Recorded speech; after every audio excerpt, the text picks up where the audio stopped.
Hello বন্ধুরা, আমি Sudip and welcome to ফিল্মিরিটেক। একটা ঘটনা ঘটেছে এবং সেটা নিয়ে পুরো দেশ উত্তাল। শুধু কলকাতা মহানগরী নয়, তার পাশাপাশি মফস্বল, গ্রাম, প্রত্যেকটা জায়গা থেকে একটাই আওয়াজ উঠছে, জাস্টিস ফর আরজি কর। এবং তিলোত্তমার বিচারের জন্য আমরা প্রত্যেকে অপেক্ষা করছি। তার জন্য প্রায় প্রতিদিন বিভিন্ন কর্মসূচি সমাজের বিভিন্ন স্তরের মানুষ গ্রহণ করছেন। সেখানে যে রাস্তায় মানুষজন হাঁটছেন, যে মিছিল করছেন, যে মৌন মিছিল করছেন, যে নিজেদের প্রতিবাদ যেভাবেই তারা জাহির করছেন, সেখানে আমরা সিনেমার বিভিন্ন আর্টিস্টদের বিভিন্ন সময় এসে পরে যোগদান করতে দেখেছি। এবং তার পাশাপাশি আরও অনেক ঘটনা ঘটছে। আজকের আলোচনাটা খানিকটা এটা নিয়েই। তো দেখুন, আমাদের যে বাংলা ইন্ডাস্ট্রি আছে, যে সিনেমা ইন্ডাস্ট্রি আছে, তার যা অবস্থা, সেখানে কেউ এই স্থিরতাটা পাচ্ছে না। তার জন্য বিভিন্ন মানুষ পাশাপাশি অন্য প্রফেশনের সাথেও যুক্ত। কেউ হয়তো নিজেদের বুটিক খুলছে, কেউ হয়তো রেস্টুরেন্ট খুলছে, কেউ হয়তো টিসিএসে জব করতে করতে তার প্রফেশন মেনটেন করে তার প্যাশন ফলো করছে, অভিনয় করছে। এবং কিছু মানুষ আছেন যারা এগুলো কিছু না পেরে আরও একটা প্রফেশনকে বেছে নিয়েছেন, সেটা হচ্ছে পলিটিক্স। এবং আমার কোনো কিছুতেই আপত্তি নেই, যখন একটা ইন্ডাস্ট্রি সেই স্টেবিলিটিটা দিতে পারছে না, তখন তার অধিকাংশ মানুষ যদি বিভিন্ন অপশন খুঁজে নিচ্ছে অভিনয়ের পাশাপাশি, সেটা ঠিক আছে। কিন্তু মুশকিলটা হচ্ছে যে এই ইন্ডাস্ট্রির অধিকাংশ মানুষের টিকিটা বাঁধা আছে এমন একটা জায়গায় বা এমন একটা ক্ষমতা সম্পন্ন জায়গার সাথে, তারপরে যে রং চংগুলো মেলানো হচ্ছে, এটা নিয়ে বেশ একটা আপত্তির সিচুয়েশন ক্রিয়েট হচ্ছে। প্রথমেই বলে রাখি, প্রত্যেকের নিজস্ব মতদান করার অধিকার আছে। এই মিছিলে কে গেল না গেল সেটা নিয়ে অধিকারের থেকেও বেশি এই যে স্বতঃস্ফূর্তটা, আমি সমাজের জন্য পাশে দাঁড়াচ্ছি, একটা অন্যায়ের বিরুদ্ধে পথে দাঁড়াচ্ছি, রাস্তায় দাঁড়াচ্ছি। কেউ যদি নাও দাঁড়াতে পারছে, সে হয়তো বাড়িতে বসেও তার যতটুকু ক্ষমতা সে করছে, সোশ্যাল মিডিয়ায় লিখছে, বিভিন্নভাবে তারা প্রতিবাদ জানাচ্ছে।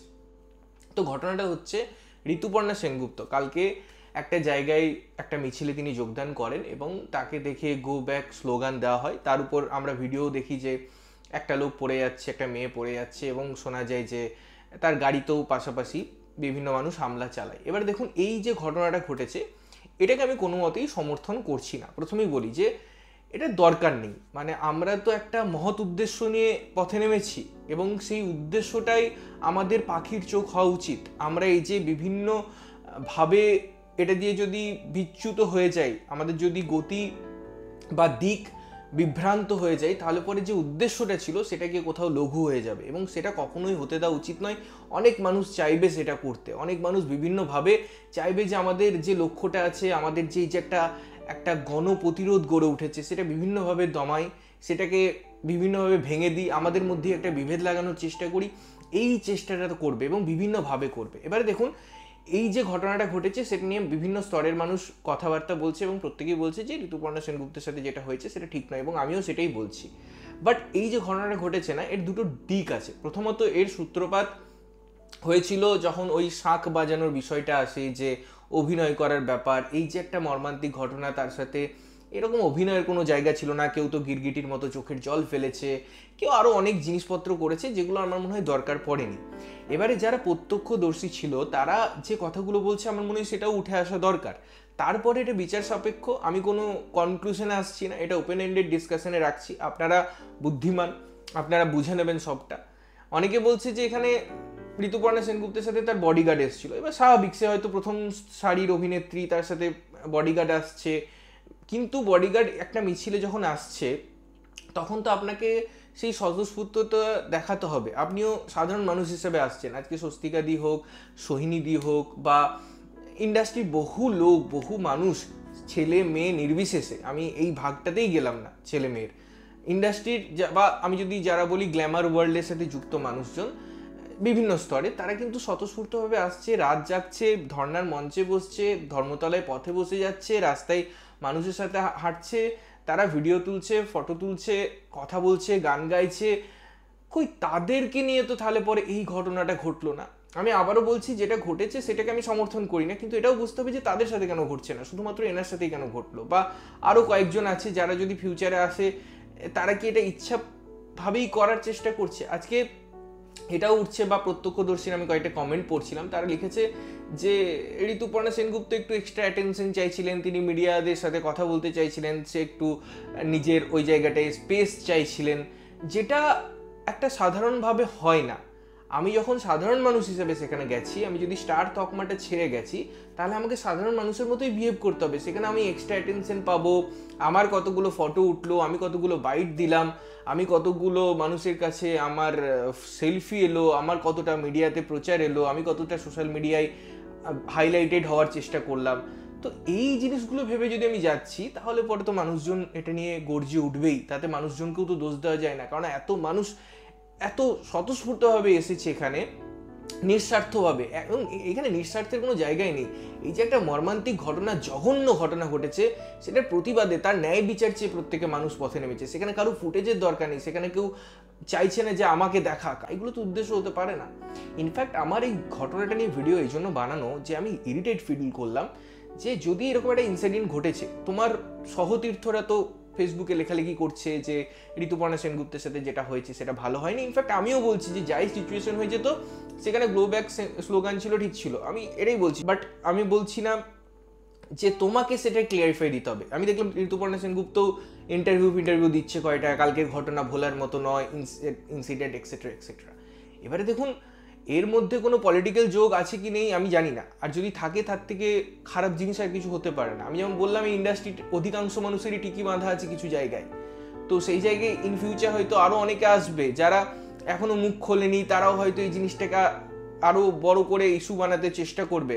বাইরে থেকে অনেক লোকজনকে এখানে হয়তো আনা হতে পারে এবং একটা উচ্ছৃঙ্খল সিচুয়েশন ক্রিয়েট করা হতে পারে, এবং এটা বোঝানোর চেষ্টা হতে পারে যে যারা আন্দোলন করছে তারাই দোষী, তারা এইভাবে একটা অভিনেত্রীকে গো ব্যাক স্লোগান দিল, তার উপর এরকম একটু গাড়িতে হামলা ফামলা হলো। সুতরাং যে ফোকাস নিয়ে পুরো গতিবিধিটা এগোচ্ছিল, জাস্টিস ফর আরজি কর, জাস্টিস ফর তিলোত্তমা, ঠিক আছে, তো সেই জিনিসটা থেকে আমরা সরে যাচ্ছি, সেই লক্ষ্য থেকে আমরা সরে যাচ্ছি। আমরা এখন কি সোশ্যাল মিডিয়ায় দেখুন কত তাড়াতাড়ি ঘটনাগুলো ঘটে। কাল পর্যন্ত এই পুরো ইনসিডেন্টটা ছিল, বাট কালকে থেকে আজকে পর্যন্ত পুরো নিউজ ফিডে শুধুমাত্র ঋতুপর্ণা সেনগুপ্তের ইনসিডেন্টেই ঘুরছে। তো মানুষ কোথাও গিয়ে ডাইভার্ট হচ্ছে, মানুষ কোথাও গিয়ে এই নিউজগুলো পড়ছে, কোথাও গিয়ে ওটা গৌণ হচ্ছে, এবং এরকম যদি পরপর আরও 10টা ইনসিডেন্ট ঘটতে থাকে, যেখানে আরও জিনিস চলে আসতে থাকে, তাহলে পরে আমরা মূল ফোকাস থেকে আমাদের সরে নিয়ে যেতে বাধ্য করবে সিচুয়েশন। বিকজ মানুষ খুব সহজে খুব কিছু ভুলে যায়। তারা যে এই 22-24 দিন ধরে দীর্ঘ আন্দোলনটা করছে, এটা আমার জন্মে তো আমি দেখিনি, মানে আমার এত বছর বয়সে অনেকেই দেখেনি যে এত বড় আন্দোলন, এত দিন ধরে আন্দোলন, এত নিঃস্বার্থভাবে আন্দোলন। রাস্তাঘাটে মিছিল যাচ্ছে, ট্রাফিক জ্যাম হয়ে যাচ্ছে, কোনো মানুষের মুখে কোনো বিরক্ত নেই, কোনো গাড়ি চালকের মুখে কোনো বিরক্ত নেই। তার হয়তো অফিস যেতে 10 মিনিট লেট হলে সে আগে ঝামেলা করতো গাড়ি থেকে নেমে, সেই মানুষটিও অপেক্ষা করছে মিছিলে সেই লোকগুলো হেঁটে যেতে যতটা সময় লাগে সেটা দেওয়ার জন্য। এটাই তো দরকার। প্রত্যেকেই জানে যে এই কজটা কত ইম্পর্টেন্ট, বাট সেখানে এসে যদি এরকম নাটক হয়, আজকে ঋতুপর্ণা সেনগুপ্ত যেটা করলেন বা তার সাথে যেটা হলো, অনেকে বলছে আরও অনেক মিছিল ছিল, তিনি ইচ্ছা করেই শ্যামবাজারের মিছিলটা এসেছেন এত দূর ধরে, যদি ইচ্ছাই থাকতো যে কোনো অন্য মিছিলে যোগ দিতে পারবেন। এখানে যে এত একটা বড় লোকের সমাগম হয়েছিল, পুরো চৌরাস্তা 5 রাস্তা ভরে গেছিল লোকজন দিয়ে, তো এটা কি একটা কোথাও গিয়ে দৃষ্টি সরানোর মতো ব্যাপার? এই কথাগুলো তো উঠে আসবে, এবং কোনো কথাই তো অযথা কথা হতে পারে না। মানুষজন তো দুটো দিক নিয়ে আলোচনা করছে। সুতরাং শুধুমাত্র যে ঋতুপর্ণা সেনগুপ্তের সাথে যেটা হয়েছে সেটা নিয়ে সমব্যথী দেখানো গিয়ে যারা প্রোটেস্ট করছে তাদেরকে ছোট করা, এটা যদি উদ্দেশ্য হচ্ছে, সেটাও ভুল হচ্ছে। আমার মনে হয় দুটো দিকই দেখা উচিত, এবং বহু জায়গায় কিন্তু লেখালেখি হয়েছে, আমি বহু জায়গায় পড়লাম, অমিতদার কয়েকটা পোস্ট দেখলাম, এবং অমিতদা হ্যাটসঅপ, মানে আমি এই মানুষটাকে স্পেশালি মেনশন করছি, অমিত চ্যাটার্জি মিউজিক ডিরেক্টর, আপনারা চেনেন, মানে যেভাবে প্রথম দিন থেকে এত নির্ভীকভাবে ফুটিয়ে তুলেছে প্রত্যেকটা জিনিস, রিয়েলি হ্যাটসঅপ। গান তৈরি করা, প্রত্যেকটা মিছিলে হাঁটা, এবং শুধুমাত্র অমিতদার নাম আমি মেনশন করলাম, এরকম বহু লোক আছে, বহু ইন্ডাস্ট্রি বহু লোক আছেন যারা দারুণ, বিদীপ্তাদি হোক বা কখনো সুদীপ্তাদি হোক, যারা আজকে একজন আমি আর্টিস্টের নাম পড়লাম, সরি আমি এই মুহূর্তে রিকল করতে পারছি না, যারা এই যে গভর্নমেন্ট থেকে পাওয়া পুরস্কার তার অর্থ এগুলো ফিরিয়ে দিচ্ছে, যবে থেকে ওই কাঞ্চন মল্লিক এরকম একটা কমেন্ট পাস করেছে। সুতরাং আপনাকে বুঝতে হবে যে দুটো দল ভাগ হয়ে গেছে, যেখানে কেউ এসে এরকম কথাবার্তা বলে দিচ্ছে, কেউ আবার সেটাকে ফিরিয়ে নেওয়ার চেষ্টা করছে, কেউ আবার সেটাকে ইস্যু করে বা সেটার জন্য দুঃখ পেয়ে বা যে কোনো কারণে হোক প্রাপ্ত পুরস্কার ফিরিয়ে দিচ্ছে। সুতরাং দেখুন, একটা ঘটনা তার কতগুলো মোড় নিয়েছে এবং এই মোড়ের মধ্যে যে কোনো ঘটনা আমরা ব্যথা জানাচ্ছি, কোনো ঘটনার সাথে আমরা হয়তো এগ্রি করছি, কোনো ঘটনার সাথে এগ্রি করছি না, সেগুলো ডিফারেন্ট ব্যাপার, সেগুলো হবেই। বিভিন্ন রাজনৈতিক মতামত আপনার থাকতেই পারে, কিন্তু এই ঘটনাটা রাজনৈতিক ঘটনার মধ্যে আসার কোনো দরকারই নেই।